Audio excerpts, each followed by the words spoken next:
Okay, well, good morning, ladies and gentlemen, and welcome to the Liverpool Medical Institute. Can everybody hear me? Everybody hear me at the back? Okay.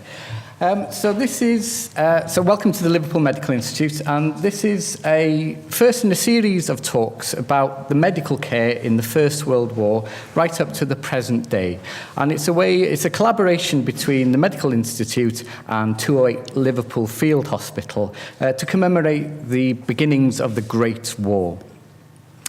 So this talk today is about the nursing care from Belgium all the way up to the present day to Bastion, which is the field hospital in Afghanistan. My name is Maj A, Parry, and I'm officer in charge of the A&E department, or the emergency department, in 208 Field Hospital, and I'm an A&E nurse by profession in the NHS as well.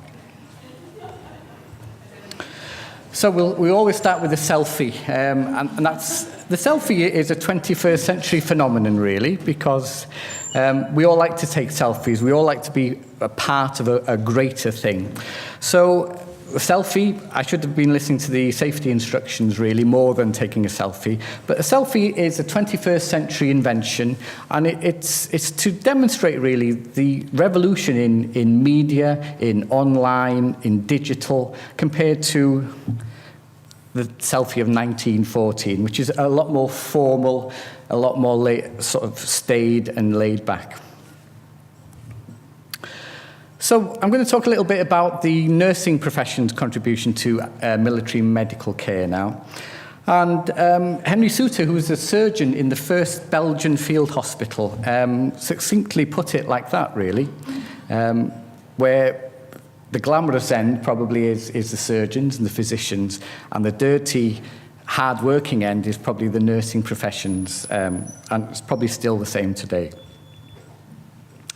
So what's the public perception of a field hospital? Well, is it the Crimson Field? Is it MASH? Is it something like The Testament of Youth, the famous novel by Vera Brittain about her experiences as a nurse in the trenches in the First World War? Well, it's probably a bit of both, really. There's certainly in our field hospital, there's quite a lot of black humour. And in the NHS, there is black humour as well. And I think you need that as a stress-relieving valve to work. So MASH might be quite a good perception of a field hospital. When governments send young men to war, young men and women to war, they need to make sure that the public are with them. So they need to make sure that your loved one's in good hands. And this image of the nurse as a caring profession right on the battlefield is quite important to several governments all along the line.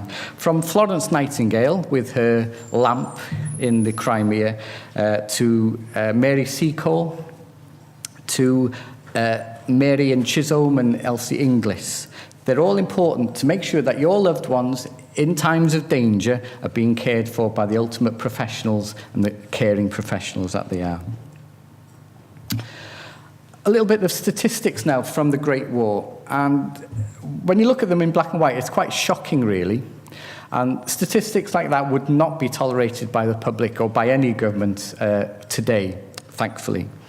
But the wounded in action, over 2.25 million were wounded in action. Sickness in the trenches was nearly 1 million soldiers became sick in the trenches, and just under 1 million were killed. And that's just British Army soldiers. So at the start of 1914, we were quite unprepared for this war. It was something that we thought it'd be a short war, we'd get into Europe, we'd do the deed, and we'd get out quickly, and we'd be back home by Christmas. Sadly, that was not the case.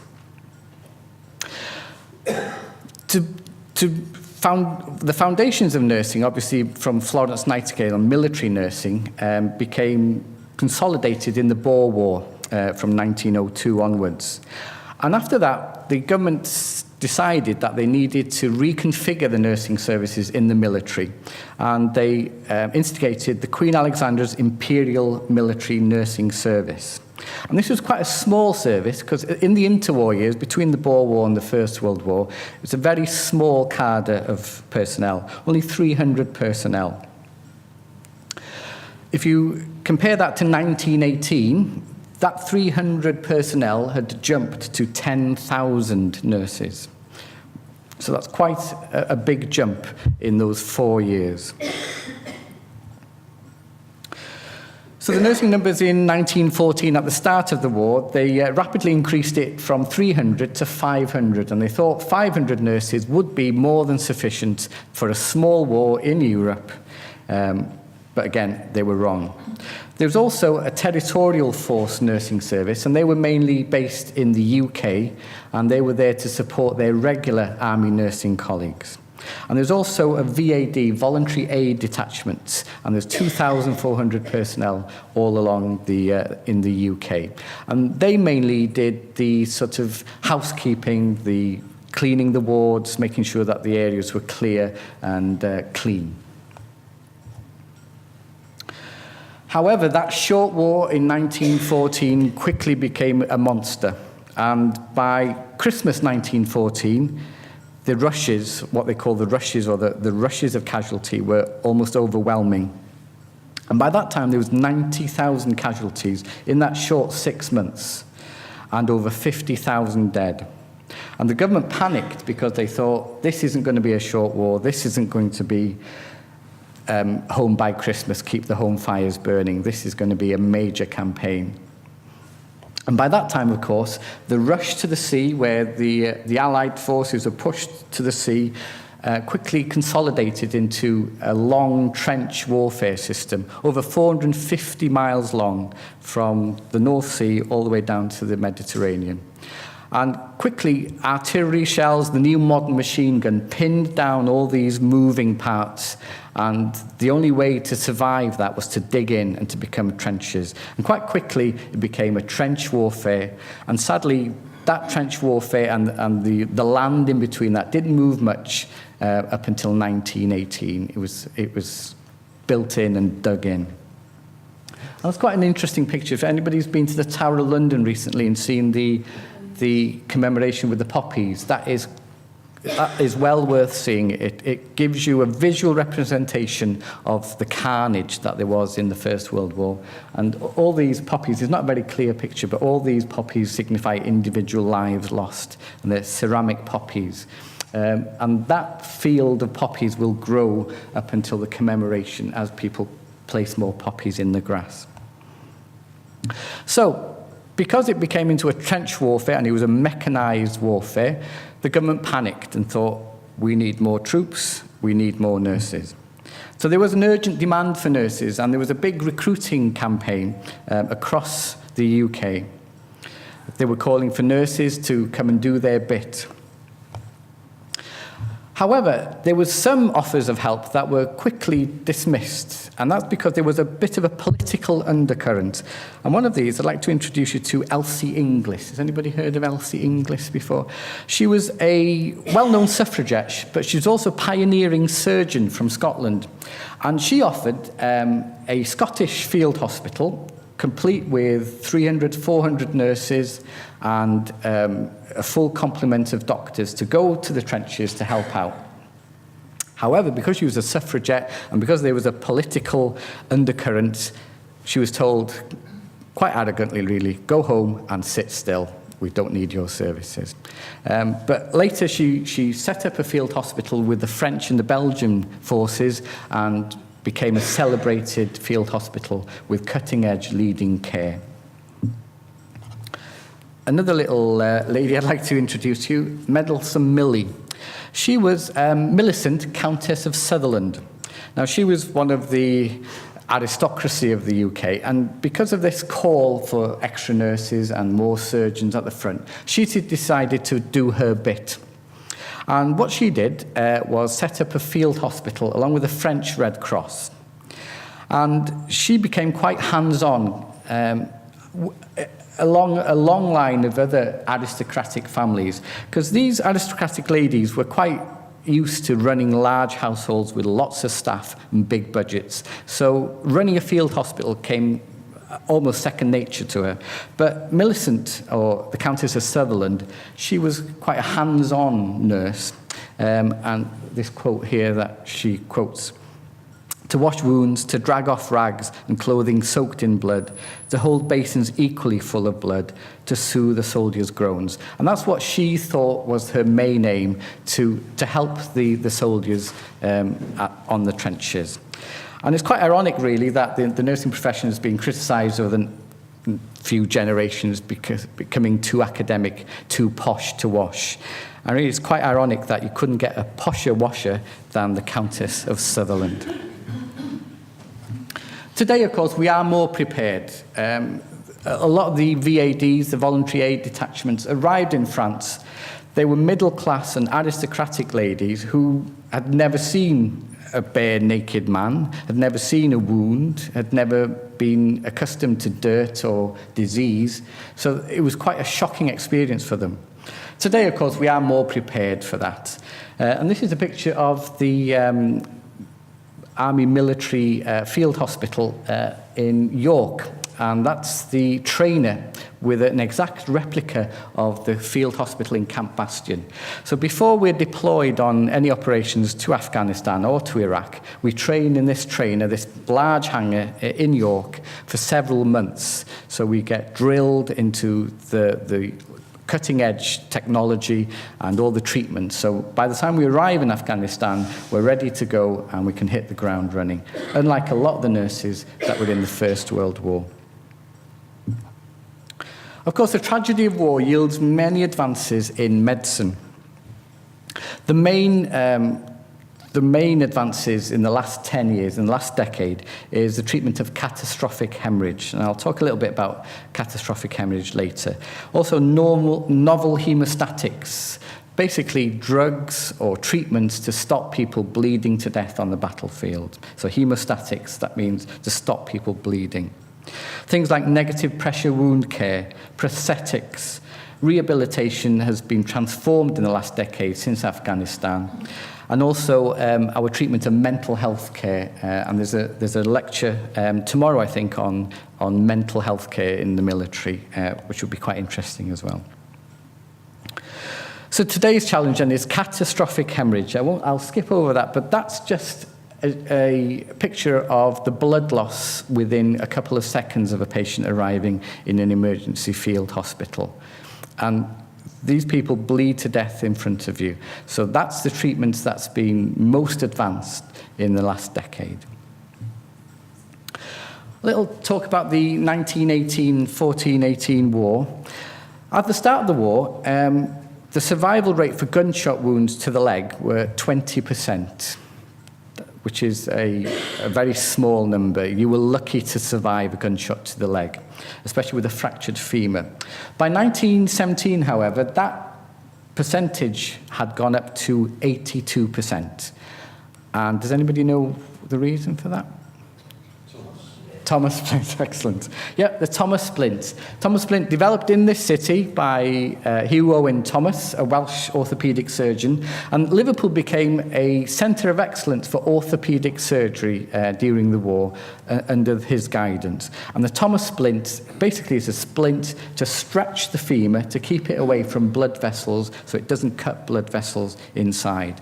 And that increased to 82%, which is a remarkable figure, only 4 years down the line.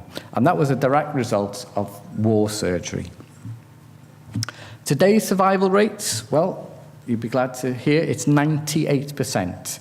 In 2012, when we went out to Afghanistan, if a soldier arrived alive in our emergency department, there was a 98% chance he would survive and he would go back to Birmingham. So the advances in medical care have been transformed, obviously, but a good survival rate of 98% compared to the 20% in 1914. I'll talk a little bit about the evacuation chain now and the nurses' roles in the evacuation chain. Now, this isn't a very clear picture, I apologise for that, but this is from the BBC website, and it shows you the evacuation chain in 1914 during the Great War.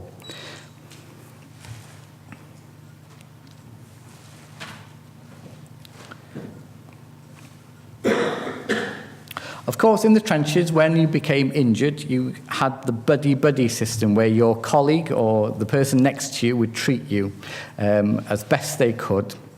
Today, of course, there is the buddy-buddy system is still prevalent, but the soldiers are much better trained in first aid and immediate life-giving aid than they were in 1914. So they do carry a range of equipment. And probably the best equipment they have is the CAT tourniquet, the Combat Application Tourniquet, which is an old-fashioned, almost rudimentary technique of stopping people bleeding by putting pressure on a limb. First stages of the war, there wasn't much of an evacuation chain because the trenches or the warfare was toing and froing. There wasn't much of a chain established. So the first evacuation was self-evacuation. You went back to your lines and your company would get you back to medical care as much as they could. These are two brave and pioneering nurses in the evacuation chain. Mary Chisholm is one of them, and they were determined to help as close to the front line as possible. They were frustrated being in base hospitals out the back of the fighting, and they decided that patients were dying on the battlefield. So they were determined to go as quickly forward as possible. And they did that by using motorized vehicles and even motorbikes to get as close to the trenches to give them as much first aid and nursing care as possible. And they were the pioneers of triage and classification of injuries to bring them back down the lines. So they were quite brave, often under heavy artillery and shell fire. There was also evacuation by barges. There was 5 flotillas of 6 barges. Because the Flanders and Belgium had an extensive canal network, the injured were loaded onto these barges and pulled by either horse-drawn or by steam power.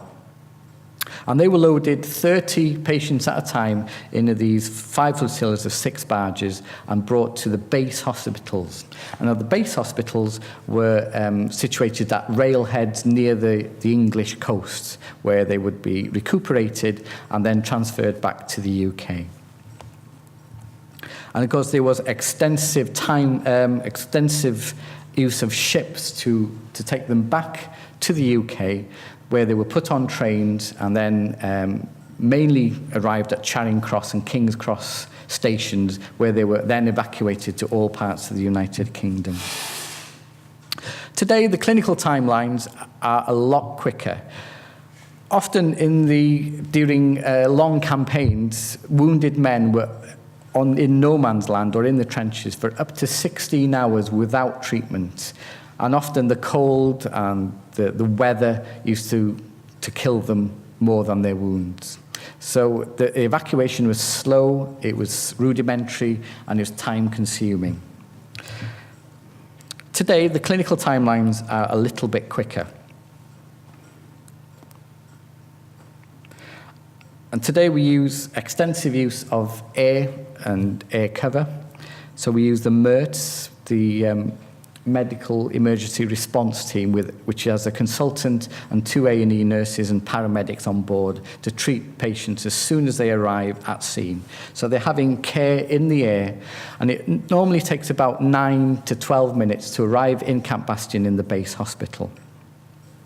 So the care that they receive today is almost instantaneously. And the evacuation from Camp Bastion to Birmingham is also much quicker. And this is a little sign that I took. This is a staging post in Cyprus, in RAF Akrotiri. And all the wounded soldiers will be brought from Afghanistan to Cyprus, quick refueling, and then they will carry their onward journey to Cyprus. And that just shows you how far away Afghanistan is, really, and how remarkable the evacuation chain is. And this is the kind of, this is a model, but this is the kind of kit that they will be transferred back on the Hercules or the C-130 Globemaster airplanes. And it just shows you how advanced medicine has become since, Mary Chisholm just putting somebody in the back of an ambulance. When they arrived back in Blighty in 1917, they arrived at the railheads, and then they were distributed all around the country. Now, the government quickly realised that the amount of casualties coming through and the amount of hospital beds were totally inconsistent. So they quickly commandeered a lot of mansions, lots of country houses, lots of public buildings. I think Wallasey Town Hall was made into a hospital. And there was also beds in Fazakerley, and there was 4,500 beds in Fazakerley. The Lord Derby Hospital in Winwick had 3,300 hospital beds. And in Manchester alone, there was over 16,000 beds just for returning soldiers, and that's just in the northwest. Nowadays, of course, we come back to Birmingham, to the Queen Elizabeth II Hospital, where there's a military wing, and all the wounded military personnel are taken care of in Birmingham. Healthcare in the trenches were totally it was totally in unsanitary conditions. Often they had lice and fleas. It was dark, it was cold, it was wet. There was things like trench foot. The main problem was typhus, which is a gastroenteritis type illness, and that killed over 100,000 people until the typhoid vaccine was developed. So if you just think now, trying to maintain your own safety, your own health, your own sanitary conditions in conditions like that were pretty hard, I would have thought, and pretty miserable. Today, of course, things are a lot better. This is a picture of the main hospital corridor in Camp Bastion. And can you see how shiny and clean it looks? And that's with daily dosings of dust and all sorts of creatures that infiltrate that hard compound. But it just shows you how cleanliness is so important nowadays. And the amount of hospital-acquired infections in Camp Bastion was virtually zero. Rates of MRSA, which beset the NHS, were virtually unknown. So again, it's following from the lines of Florence Nightingale, a long military tradition of nursing care, keeping the place clean, whatever the conditions. Today, of course, modern technology, we use the X-ray, and that's called the bullet chaser. In 1914, it was a very new technology. Marie Curie was probably the first to develop it, and during the war, that accelerated that development. Today, of course, that bullet chaser technology is almost digital, so we don't have any hard X-ray plates at all. And today, of course, we've got what they call the Afghanogram, which is the CT scan in Camp Bastion. In fact, there's 2 CT scanners in Camp Bastion that can run almost simultaneously. And every injured patient has a CT scan from head to toe in Camp Bastion. The logistics of getting an Afghanogram or a CT scan all the way into the heart of Helmand province is almost amazing. The use of blood, there's going to be a lecture on the use of blood further, I think, a Saturday, so you're more than welcome to join us then as well. But the use of blood wasn't really started until 1917, 1918, and that was almost self-transfusion, where you would take a buddy, take a blood sample almost immediately, and then transfuse to your wounded colleague. But that wasn't a technique that was probably developed until the late in the war. Of course, today, the use of blood is widespread, and injured soldiers have between 60 to 80 units of blood per operation if they need it. And the logistics of getting blood out from the UK into Afghanistan is quite remarkable as well. So what about Afghanistan, and what do we do there? Well, that was your home from home for 3 or 4 months. I don't think it is mine because it's got a leopard skin towel on. I never had a leopard skin towel. But that was the kind of conditions that we stayed in Afghanistan. And to To compare to the nurses' conditions in 1914 to 18, it is 5-star accommodation. It had running water, showers, hot water, and all the meals that you could eat. There's lots of diaries of nurses in the First World War where they were without sleep, sleeping on straw, on unsanitary areas, just really, really suffering for their art.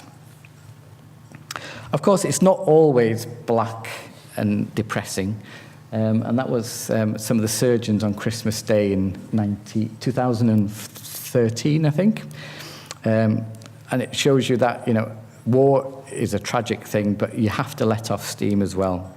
And it's interesting, I was reading a diary of Maud McCarthy, who's the matron-in-chief of the nursing on the Western Front. And she wrote to her chain of command asking permission for her nurses to dance on Victory Day. She said, I know it's an unusual request, but I request that can my nurses dance on Victory Day? And that permission came finally. So things have changed today. It's not always an austere environment, especially in Afghanistan. You'd be pleased or horrified to know there's a Pizza Hut.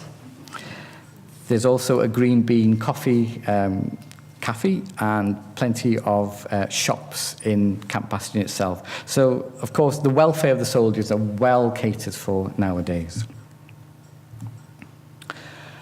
Now, in 1914, the only contact with home was letters. And that used to take several weeks, if not months, to get back to your family. In Afghanistan, we have access to the internet. In fact, I was doing internet banking from Camp Bastion to sort out my mortgage whilst I was there, which is amazing, really. And the amount of letters sent home by medical and nursing personnel have almost dropped to zero because we have instant access to internet and the World Wide Web from Afghanistan. One of the letters that a nurse in 1917 wrote, or 1915, Kate Luad, who's got a series of quite famous diaries. And she said, she wrote a letter to her sister. And she said, you must not be shocked if I use expletives like good God, hell, or damned swine when I get back. And that just showed you the change in society, where, she had to apologize for using good God or hell or damned. In 1915, the base hospitals were situated on the coast of northern France and Belgium, close to the railheads and the canals where the evacuation chain used to arrive. And they were tented hospitals and they were tented cities, basically. There were up to 14,000 beds in Boulogne at one stage. And by the end of 1918, there were 50 base hospitals. In 1914, they only had 4 base hospitals. That quickly grew throughout the war to over 50 base hospitals, with one base hospital having 14,000 beds. Same with the dressing stations. They were probably the closest things or the closest facilities that injured soldiers would arrive at to see a nurse. And again, they were quite rudimentary. They were in bombed-out churches, in barns, in village halls, or closer to the front line as well. Today's modern base hospital is Camp Bastion. It's a multinational institute run by the British, but with big contributions from the Danes, from the Danish government, and from the Americans as well. This is an old picture of Camp Bastion Field Hospital. I can't get anything newer because of the security. So that's about 2007. And that just shows you, if everyone can see the tented bits, and the entrance to the field hospital was where the arrow is there. Below the entrance was our accommodation. And the field hospital used to stretch in a long tented corridor all the way up with various departments. At the beginning was the A&E entrance, and then he moved on to theatres, intensive care, wards, X-ray. And that was an entirely tented hospital. And the construction at the back, if everyone can see a white building without a roof on, that is the construction of the new field hospital that was about to commence in Camp Bastion. And that was delayed by several months because the roof panels were always getting stolen on their way from Karachi in Pakistan to Bastion. So it went several months without a roof because the vehicle convoys were getting attacked and the metal was being stolen. So Bastion Hospital today is a modern facility with as much facilities as an NHS hospital on a smaller scale, but 2 CT scanners, 12 intensive care beds, a 50-bedded ward, pharmacy, X-ray, you name it, they have it in Camp Bastion, almost 4,000 miles away. I'll talk a little bit about wounds and wound care now. Now, up until 1914, most military nurses had only come across wounds from the Boer War. And these are from the clean, dry lands of the veldt. It was an almost sterile soil, and just wounds didn't really get infected. And basically, it was conservative management. You used to put sterile dressing on top of the wound and leave it. And if it healed, great. If it didn't heal, hard luck. But most of them healed. However, in Flanders, the soil is wet and it's richly manured, full of animal and horse and cow dung. So when they used to dig into the trenches in Flanders, there was a certain different kind of bacteria available. And that led to what they call anaerobic infection. Basically, bacteria that grow without oxygen deep in tissue, and they grow in animal dung. So the nurses were quite horrified to note that there was a different kind of wound which quickly became infected and led to things like gas gangrene and problems such as that. And a nurse who was in the Boer War and was also in the First World War compared both wounds. And she said that the wounds in the Boer War were mere pinpricks to the mechanized machine guns and artillery shells that were developed by 1914. And when they explode, they drive in contaminated soil full of this manure deep into your tissue, which is a perfect breeding ground for anaerobic bacteria. And they described it as a mouse-like smell of gas gangrene. So they developed a new technique. In the Boer War, if you had a wound sufficiently large enough, they used to either put a dressing on it and hope for the best, or stitch it up and it would hopefully heal. And because there was no anaerobic bacteria in South Africa, or in the veldt district, then things would be fine. However, if you stitched up wounds in the 1914, you trapped the bacteria in.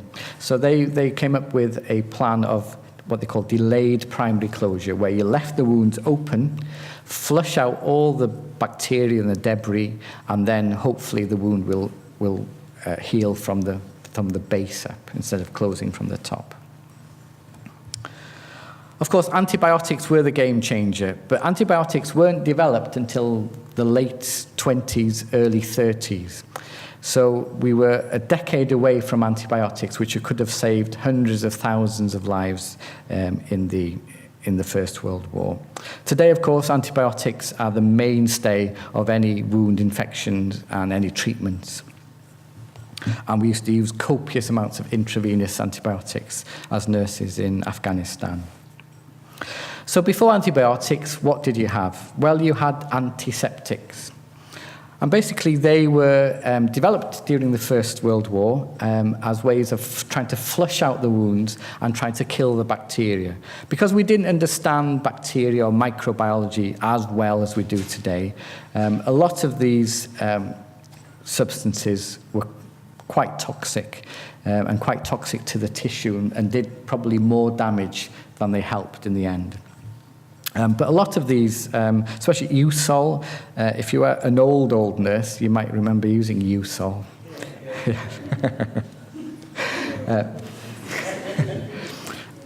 Of course, today it's totally discredited and causes more tissue damage and tissue death than it helps prevent. But things like old carbolic soap, hydrogen peroxide, perchloride of mercury, sounds like a dangerous substance to me, flavin and pyrrhic acid. So those were the mainstays of treatment for nurses before antibiotics. Then we developed something called the Carrel-Dakin technique. And this was a joint venture between a French scientist and an English doctor. And basically, it was a treatment to irrigate wounds, to flush out all the toxins and the bacteria to hopefully prevent any infections. And this was a sodium hypochlorite solution, and it was irrigated continuously deep into wound tissue by a series of pipes and little glass delivery modules. It was a very painful technique. Of course, in the times before modern analgesia, before modern painkillers, paracetamol was developed in 1940s, ibuprofen was developed in 1965. We are decades away from pain relief here. So obviously, they relied on the nurses and the patient's stiff upper lip and the nurses' soothing skills. But it was a very painful technique, but it did save a lot of patients' lives. Of course, today, 21st century wound care is totally different. We have negative pressure dressings that can suck exudate away from wounds. We have silver impregnated dressings.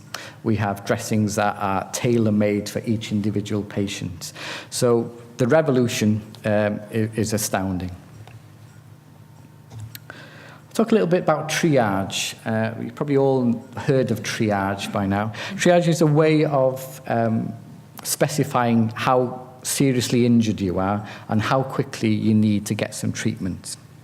And triage was developed mainly in the Great War, although Napoleon's surgeon was the first person to describe triage, because it's a French word, triage, and Napoleon's surgeon was the first one to develop triage. But triage as a system was developed further in the First World War. And what used to happen is when they used to come off the battlefield, they used to be given a specification tally, a little document with any treatment given and where they should go next. And this specification tally or field medical card was either hung around the neck or pinned to the patient's torso. And basically, there was only three options in 1914 to 18. They used to have immediate surgery, so if they needed to save a limb, they used to go straight for surgery. For resuscitation, now resuscitation in 1914 is totally different to resuscitation in 2014. Resuscitation in 1914 meant warm fluids, blankets, and brandy. And they used to separate the men. One used to go straight to surgery, so they used to go there. The others, for resuscitation, used to go to a tent to the right-hand side, where they were given warm fluids, blankets, brandy, and something called the Murphy method, which was basically fluids, warm fluids, placed up the rectum in a tube, and they hoped that the fluids would be absorbed through the gut. Of course, this is before intravenous cannulas and central lines that we have today. And then the third specification was moribund, that there was not much hope for them and they were expected to die, and they would be taken to another tent where the nurses would give them comfort and succor and hold hands until they passed away. Of course, today things are different. This is the trauma team in action. And when you need resuscitation nowadays, this is the kind of team that will be waiting for you. So no blankets and brandy, it's cannulations, fluids, bloods, x-rays, and surgeons immediately to be resuscitated. A new challenge, of course, during 1914-18, 90% of the wounded were soldiers because it was a battlefield. Today, sadly, this is not the case. Today's challenge is nursing children who become basically in the crossfire, involved in suicide bombings and in crossfire between warring tribes and warring nations. So that's the new challenge for us in the nursing profession today, is treating children. 90% in 1914, 90% of the wounded were actual soldiers. There was hardly any civilians involved. Nursing equipment then, in 1914 was quite rudimentary, to be honest. It was a few of these Usol solutions, a bit of carbolic soap, a couple of dry dressings, all in a haversack, all sent out by Red Cross or St. John's. And that was basically our nursing equipment in 1914. Today's nursing equipment is a little bit different. It's almost a world away from 1914. Along with that nursing equipment, there comes a problem. It needs a massive power infrastructure. So when you're setting up a field hospital today, the first thing to go in is electricity, actually, more than anything else, because you need a massive amount of electricity and power generation to run all these clinical systems. The First World War, the nurse was seen as an icon. They were seen as heroes. They were seen as people to look up to, people that were looking after your loved ones in the trenches. And there was almost an angelic icon image of the First World War. They were often the comforter, the person to hold your hand, the person that was there when you were dying. And often nurses used to write to the mothers of the soldiers that had died, describing their last moments. Often they would airbrush their last moments and say they died peacefully while holding a hand with clean white sheets. But it was a comfort to the relatives back home. Of course, the nurses, the icons, are nurses icons in the 21st century? I'm not sure. I think our crown, our little halo has slipped a little bit nowadays. But I'm glad to say the icons of the 21st century are actually the wounded themselves.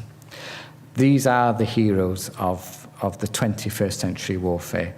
So we've taken the back seat as nurses. We're no longer icons, and quite rightfully, the heroes are the wounded. When they arrived back in 1918, 14 to 18, they were taken to these base hospitals. They were treated, they were rehabilitated, and then they were sort of taken back to their villages and towns. And for a short period, they were heroes. But after that, things quickly tailed off. Memories of the war sort of subsided. But these heroes were still disabled, still without limbs, still with life-changing, life-altering injuries. And they were often put in the corners, forgotten about, and also almost dismissed. Nowadays, of course, the heroes are out there, they're proud, they're part of the Help for Heroes, the Invictus Games. So it's a whole new demographic, a whole new change in society's attitudes. Just a bit of a light relief before I finish. Anybody recognise her? World famous, you'll all know her. Well, she was a young nurse who worked on the south coast of England. During the early part of the war, thousands of Belgians arrived in the south coast. British government didn't know what to do with them. So they were billeted in seaside resorts all across the south coast. And thousands of Belgians went to Torquay. And this young nurse was one of the nurses that took care of these thousands of Belgian refugees in Torquay. She later became, Agatha Christie. And I can't help but wonder sometimes, when she was dealing with all these thousands of Belgian refugees, was she ever inspired? And did she ever meet Hercule Poirot in one of the hospitals in Torquay? Nursing in the future, then. I've talked a little bit about the past and the present. What about nursing in the future? Well, the biggest craze now is 3D printing. I don't know if you've all read about 3D printing, where you can download an app and you can have a special printer and you can almost print a mobile phone, or you can print off a piece of equipment. Well, the US government are really investing in this 3D printing technology. And in future, they think that there will be no need for supply lines, bandages and things, because you'll be able to send all these things electronically, digitally, across by internet to a specific machine in the field hospital where it'll print out all your supplies. So it negates all the logistics and the supplies. That's the future. Things like telesurgery, as long ago as 2000, the US military medical institute pioneered telesurgery, where there was a surgeon 2,000 miles away operating on a patient 2,000 miles away. Is that the future? I'm not sure. Also, the development of prosthetics, where they can scan your limb in 3D and they can almost replicate an exact copy of your missing limb. That's probably the next thing. What about nursing then? Are we destined to be away from the battlefield? Well, will there be robot nurses? Will I not be standing here in another 20 years? Will I be defunct as a military nurse? There are lots of research going on, especially in the Americans and the Danes now, to develop robot nurses. The battlefield of the future will be digitized. The battle space will be full of drones, full of robots. There'll be hardly any human contact on the battlefield of the future. So do we need human nurses in the future? I'm not sure. However, if there is ever going to be humans on the future battlefield, I think you will still need surgeons, doctors, and nurses. If you're dying on a battlefield, do you want the cold hand of a robot nurse with a pre-programmed saying, or do you want a warm human hand to comfort you in your darkest hour? So I think that we're not quite defunct yet. So whenever there's humans on the human battlefield, we will still need medical healthcare and medical personnel. So 100 years apart then, things have changed. Medicine has transformed and been revolutionized. The nurse of 1914 would not recognize an NHS hospital today. The electronic gadgets, the new dressings, the new treatments, the DNA treatments, the teleinformatics, they would not recognize it. They hardly had an electric light in their old field hospitals. But one thing that doesn't change is the dedication and the human dedication and the human kindness and caring of the caring profession. Nursing and medicine, obviously, they provide a little bit of touch of humanity in a most inhumane environment. A battlefield is not a humane environment. So hopefully we provide that little bit of humanity, a little bit of care in the darkest hour of soldiers, be they in 1914 or 2014. There was a little medal that the Belgian Red Cross gave to all their nurses that had served in their field hospitals. And on the bottom of the medal, it said, "Sometimes cure, often comfort, and always console." And I think that's a good way to end up. Okay, thank you very much.